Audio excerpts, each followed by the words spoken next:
Hey, howdy, hello, what's up?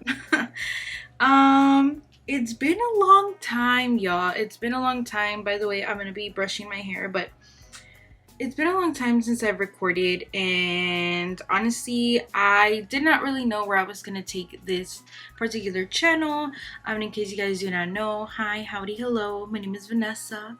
Welcome to my journey, which is mostly gonna be part of like my healing journey and like my journey in life in general. I feel like life is so interesting and everybody's journey is very, very different. And I want to be a little bit more raw, more me. I feel like I was always very happy and like get going, which is still part of my personality, or at least I tried. But there's also the other side that, you know, is not so happy and bubbly and loud.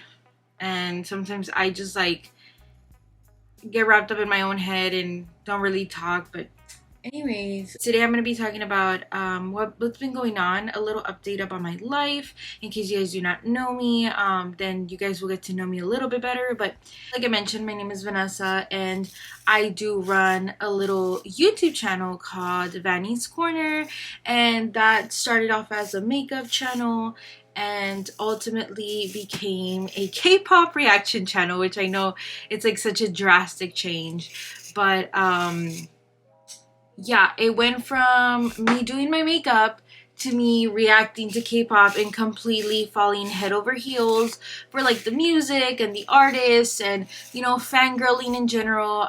Before, I feel like I was in like very much of a fangirl. I was more of a enjoyed music in general. I've always been very interested in other cultures' music. I was very into like Arabian music at one point. Then I was really, really interested in Hindi music or like Indian music. So anyways, that's a little bit about me and how like I started on YouTube.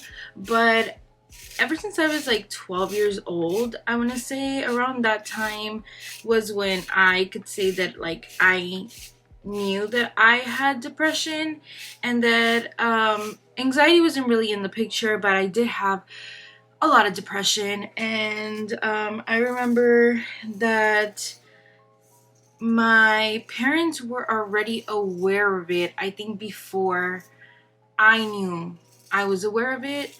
And the story goes of how my parents found out, well, the way that they tell me is that I was like around 10 and we went to the supermarket and I went with my grandma, and my grandma was telling me like, oh, like what would you wish, like blah blah blah, grandma things. Don't know exactly what she said, can't remember, I don't even remember saying this, but she says that, oh, like, grandma, I just feel like life would be better without me. And she was like, what do you mean?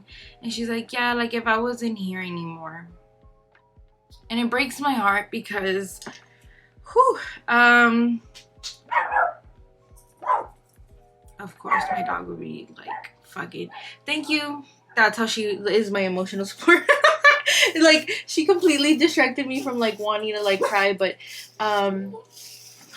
it truly like pains me because a 10-year-old child should not be feeling that way.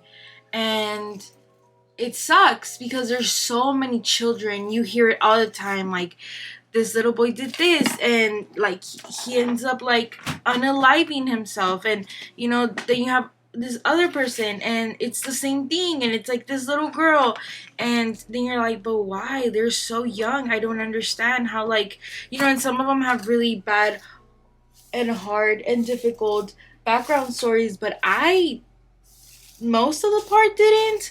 Like every parent's like, fight and like, but there was like no domestic abuse, there was no like, I can't say there was no trauma, but there was like no aware drama. Like it wasn't like as bad. I feel like other people have it worse, and I think that's also me like validating my emotions. But it's true, like there's so many other people that have it worse, and they keep going and they're a little bit stronger, and it's like everybody is very, very different, and you know, not everybody's gonna react the same. But yeah, I had a really, really tough in middle school and part of high school. And then after high school, it was when I developed anxiety, and then anxiety kind of like swallowed me up and spit me whole. And that was a whole other mess. But recently, what really, really triggered my depression was me losing my dog.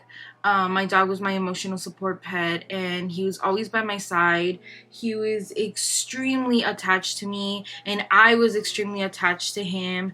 There was nowhere I went without him, and nowhere I went without like somebody knowing about my dog, because I was always talking about him. He was like my child. And I know a lot of people get triggered when people call their dogs their children, but he was literally my child. That dog thought he could fucking talk. He thought he was like a human.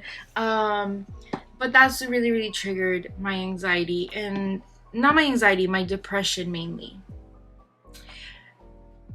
There's some things that people don't talk about when you're grieving and when you're going through such a difficult time. And one is like, I kept thinking like, I feel like I'm dying.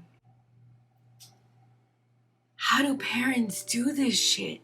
How do parents go on and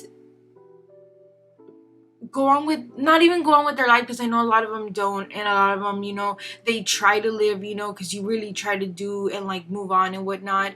And it's not like just because you moved on you forget about the person. It's like, how do they do it when it's a child? Like, I love this dog like my child. I look at security cameras countless hours. Like, I looked at the security cameras where he vanishes and then never comes back, and your mind spins so fucking much of like the what if this happened, what if this happened. You think of all the possible scenarios, and at the end of the day you have no fucking answer. No matter how many scenarios you make in your mind, you don't have an answer. You don't have that comfort of knowing. And it's like, this is very selfish of me, but I would tell my parents, I'm like, I'd rather him like die with me, because I at least know that he's not in pain. My dog had a lot of medical conditions as well, and I was the one that treated him, you know, and it was not cheap having him, but he was my everything. He was like my entire world. And for your pet to just like leave, it really, really sucks. It just, like, no matter what I do, no matter what I say, no matter how much I talk about it, there's so much that goes on from going into depression, because ultimately, you know, I do want to speak on depression and stuff. It was really, really crazy, because this time I felt really sick. For an entire week, I would just wake up like a zombie, go to work, try to do my job as best as I possibly could, and go back to sleep. It's like my world stopped, but the real world did not stop. And no one tells you that. No one tells you that the world does not stop for you to grieve. And all you need is like a fucking moment for shit to stop. But the world just does not work that way. There's no way I could call in and say, hey, I'm going through shit, man. Can I have some days off? Because they're gonna laugh at your face and say, we're all going through shit. Get over it. That is the real world. That is the sad truth. And I feel as a child, your parents could tell the school, like, hey, my child is not going to school because A, B, C, and D, and da, da, da, da, da. As an adult, having mental illness is like,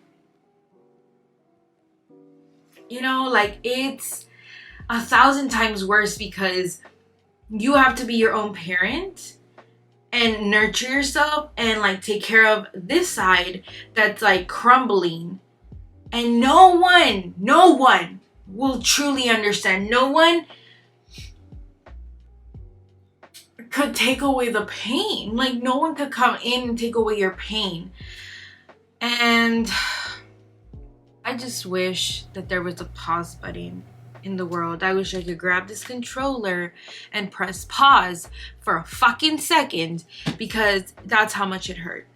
It hurt so bad. And it's like, how do people do it when they lose a kid? How do people do it when their child goes missing? It's like, I see a bunch of missing posters of children, you know, and I'm bringing up children because Baba was like my kid. And the worst part, as a pet owner, is that no one gives a fuck. No one gives a fuck. No one cares. No one says, oh my God, like, you lost your dog. They're like, oh, okay, you lost your dog. And it's like, you can't report it to the police. The police is not gonna do shit. They barely do anything with humans. And let's not even talk about humans of color. Like, let's not even get there. They barely do shit for humans.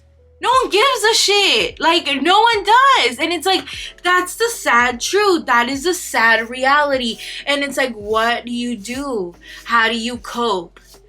And the way that I coped, and I wish I was more helpful. I wish I had something that I was like, you know what? Like, I journaled. I did this bullshit. Da, da, da, da. No.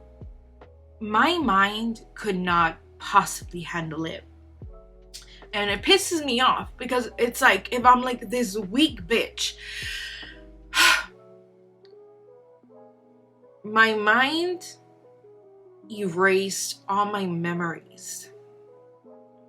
All my memories that I had with my dog are erased. I can't remember him. I have a very vivid imagination. I see images and, you know, I've never understood people that are like, yeah, I don't get images. Like, I just know things. And now I understand what they mean of like, you know, this, and this. But it's like, you don't have the imagery. And I feel like those two, I don't know how people do it, like when they don't have like a vivid imagination or like a vivid memory. Because for me, it's like I'm more empathetic with my vivid imagination, and with me just knowing things, it's like my mind and my heart completely disconnected. And it's like I'm carrying this fucking weight in my heart, but my mind is not comprehending it. It's like it doesn't understand. Like, it gets it. It's like, oh yeah, like you lost your dog and it's painful, and it's like, you know, but the memories are not there, girl. Like, we know that he was like your baby. We know, but we don't feel it because we're not correlating it with the pain that you're feeling in your heart. It's driving me fucking crazy. It really is. Like, I wish I could tell you that it has been easy, and it's been over a month, and it's not. Like, all of a sudden, I will get, like, images back, you know, because sometimes I do, and like for a split second I'm able to like remember him, and it's like I remember him jumping on me like always, and then having him up and like kissing him and being like, don't you ever fucking die on my ass. I was like, I swear, I was like, because I don't know what I would do without you. I would constantly tell him like, don't you dare die on me. Don't you dare die on me. And it's just like, oh, I never mentioned that somebody could steal you, and like, don't walk out the house. And I was very paranoid with him. And if you guys want the full story of how I was with him and what happened, I'm willing to do it.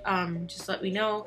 But I was very paranoid when it came to him, and I would always tell everybody, I was like, if I ever leave the house, he has to stay inside, because I have a feeling that one of these days somebody's gonna try to take him away from me. And it's like, I sort of knew what was gonna happen, and it sucks because it's like all this paranoia that I had came true. And you know how much that fucks with your mind? That's like, oh my God, every time that I get paranoid about something, I'm like, it's gonna happen. I mean, it happened with Babita. Why is it not gonna happen now? Like, you know? And as a woman, you know, as a woman that lives in a country that's not very safe, because let me tell you one thing. A lot of people see the United States and they're like, oh my God, it's great. It's like, no, nobody tells you how many women of color are missing. No one tells you how many children are missing. No one fucking tells you how many black women, how many Native American women are currently missing, and the government is doing fucking shit. You know how much like trafficking there is here? It's insane the amount of like human trafficking there is.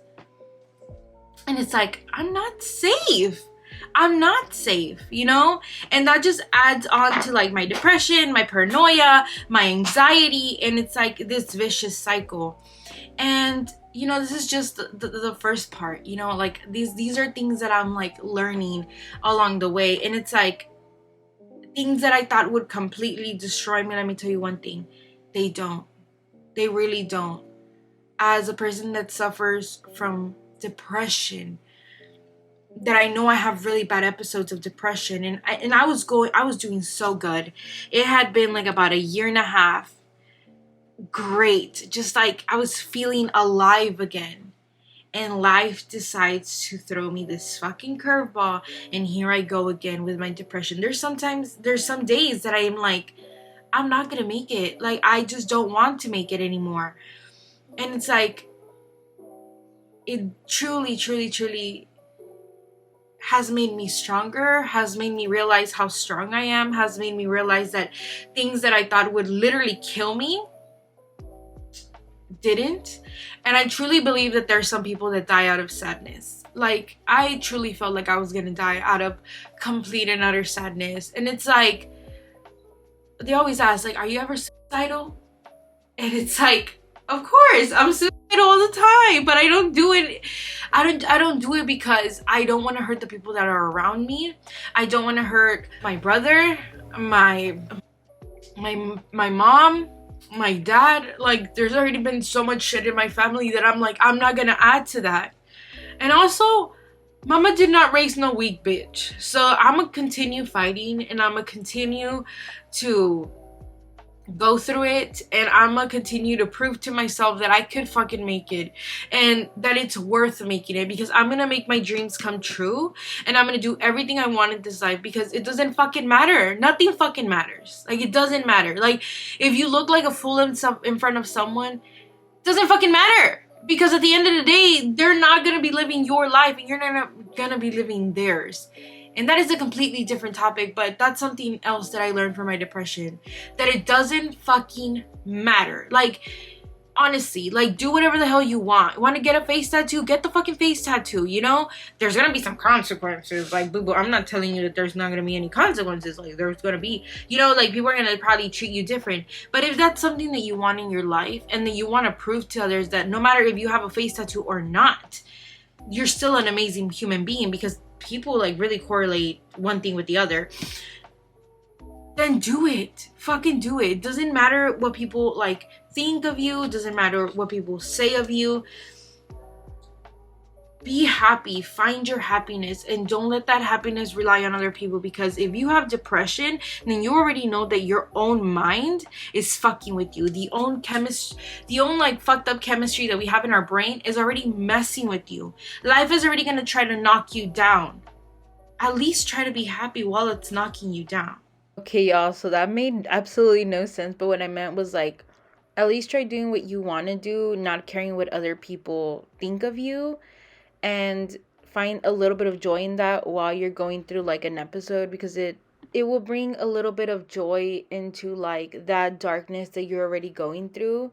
So don't care what people think about you in that moment, especially. You know? And I know it's kind of like a depressing beginning because I did delete all of my previous videos, but I hope that this helps somebody. And if you guys want to share your story, please let me know down below. There's more things that I want to talk about: depression and anxiety, and this is just the beginning of the conversation. But yeah, I hope you guys are happy and healthy. I pray that you guys find your way out of the darkness, no matter if, you know, it's like these fucking tunnels. Like, you go under the tunnel and it's like super super dark, and then you find the light, and then it's another tunnel. And you know, for some of us, that's just our life journey. And just remember that you're always stronger on the other side of that tunnel. And if you ever need me, my Instagram is open. You guys could always come in, talk to me in case you guys want to talk. You guys could always comment on here if you guys want to comment. And if you're just here to hear my journey and find some sort of comfort because we're all going through it, then I'm happy to have helped. But yeah, like I mentioned, please stay happy and healthy, even though it's extremely hard and kind of like ironic that I'm saying it, but I really, really hope that you find that light. So anyways, thank you for watching my first ever depression rant, I don't know what I'm gonna call this, just my healing journey. I'll see you guys in the next one. Bye.